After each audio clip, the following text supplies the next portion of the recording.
इब्राहिम, मुझे पता था कि आज मैं ही हॉट सीट पे बैठूंगी। ये जो बिलीव होती है कि मेरी चीज मैनिफेस्ट होगी, बहुत अच्छी होती है। पर जब ये हो जाए कि आज चाहा और आज ही मिल जाए तो ज्यादा फन होता है ना? हाँ इब्राहिम, बिल्कुल। वैसे तो मेरी लाइफ में सब कुछ अच्छा चल रहा है, मैं बहुत अच्छी मैनिफेस्टर हूँ। बट मेरे पास विजन नहीं है। मेरे पास वो लोग विजन की जो तलाश कर रहे हैं, रुको रुको रुको, ये बहुत अच्छा टॉपिक है आज के इस सेमिनार को डिस्कस करने के लिए। क्योंकि इंसान इस विजन, इस पर्पस को बहुत गलत तरीके से लिया है। और आज मैं इस विजन और इस पर्पस को ढंग से एक्सप्लेन करने वाली हूं। क्योंकि जब तुम कुछ भी मांगते हो, वो ऑलरेडी वॉटेक्स में क्रिएट हो जाता है। जब तुम सैड होते हो तो तुम हैप्पीनेस क्रिएट कर देते हो वॉटेक्स में। जब तुम्हारे पास पैसे की कमी होती है तो तुम्हारे वॉटेक्स में ऑटोमेटिकली तुम्हारे डिजायर के रूप में क्रिएट होता है पैसा। जब तुम रिलेशनशिप में किसी चीज की कमी देख रहे हो तो तुम्हारे डिजायर से ऑलरेडी तुम्हारे वॉटेक्स में एक अल्टीमेट रिलेशनशिप क्रिएट हो जाता है। कंफ्यूज हो रहे हो तो तुम अपने वॉटेक्स में क्लैरिटी में क्रिएट करते हो। तुम अपने लाइफ में अगर हेल्थ इश्यू से गुजर रहे हो तो तुम अपने वॉटेक्स में एक परफेक्ट हेल्थ क्रिएट कर देते हो। फिर यहां बैठ के सोचते हो कि मेरा लाइफ का विजन क्या है। बट तुम ये नहीं समझ पा रहे हो कि तुम एक एक कोऑपरेटिव कंपोनेंट क्रिएट कर रहे हो एक अल्टीमेट लाइफ के लिए, जो तुम्हारा अल्टीमेट लाइफ क्रिएट करेगा।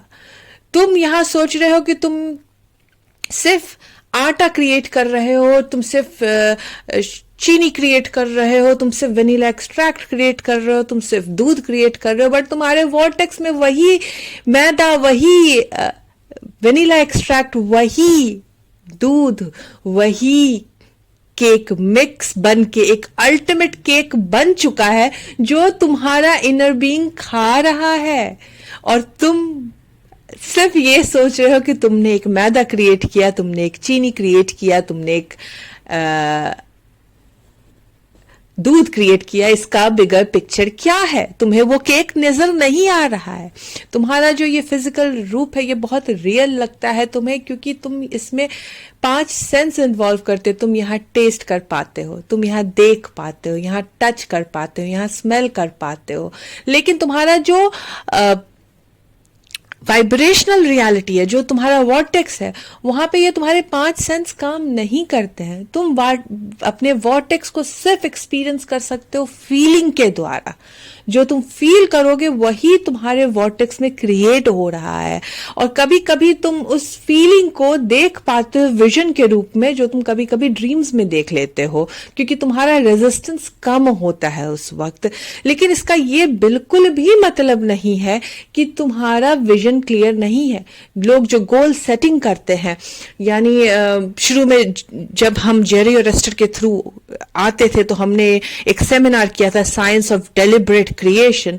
और उस सेमिनार का जब हमने रिजल्ट देखा तो हमने देखा कि लोग गलत वे में इंटरप्रेट कर रहे हैं। लोग सोच रहे हैं कि उन्हें कुछ पर्पस सॉल्व करना है, उन्हें कुछ विजन बनाना है, उन्हें कुछ प्रूव कर देना है। ऐसा नहीं है। कोई लिस्ट बना के हर रोज लिस्ट नहीं बनानी है, रिलैक्स करना है।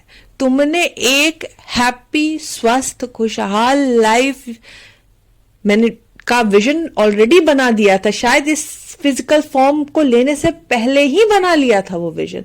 अब तुम यहाँ पे विजन में चीजें ऐड कर रहे हो, मुझे ये भी चाहिए, मुझे ये भी चाहिए, मुझे ये भी चाहिए, मुझे ये भी चाहिए, और वो ऑलरेडी वॉर्टेक्स में क्रिएट हो रहा है। एस्टर ने अपना घर ऐसे ही क्रिएट किया। उसने अपने घर के अच्छे अच्छे कंपोनेंट अपने वॉर्टेक्स में डाल रखे थे जो उसको पता भी नहीं था। बट फिर वो क्या करने लगी, वो उस वॉर्टेक्स के पीछे नहीं लगी कि कैसा घर है मेरे वॉर्टेक्स में। वो सिर्फ अपने लाइफ को एंजॉय करती थी, वो अपने आसपास की चीजों को एंजॉय करने लगी, वो मेडिटेट करती थी, वो अप्रिशिएट करती थी, वो हैप्पी रहती थी।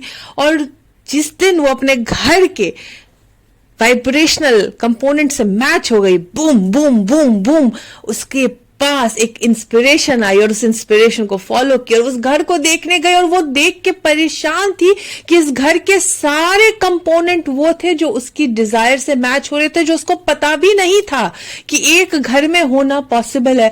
वो इतना ज्यादा शॉक्ड थी उस घर को देख के कि वो जब घर वॉक कर रही थी तो घर वालों से बोल रही थी कि how can you leave this house, ये घर तुम कैसे छोड़ के जा सकते हो, इसमें तुमने इतनी अच्छी अच्छी चीजें क्रिएट की हो, मैं कितनी लकी हूं कि इस घर की हर एक अच्छी चीज को मैं यूज कर पाऊंगी अपने फ्रेंड्स के साथ, जो आपने क्रिएट किया, जो आज मेरे वर्टेक्स से मैच हो रहा है। इतना ज्यादा उसने तारीफ कर दिया, इट्स ऑलमोस्ट कि वो कन्विंस कर रही थी उस घर वालों को कि वो घर छोड़ के ना जाए। बट यही क्रिएशन है, तुमने जब मांगा वो तुम्हें मिल गया।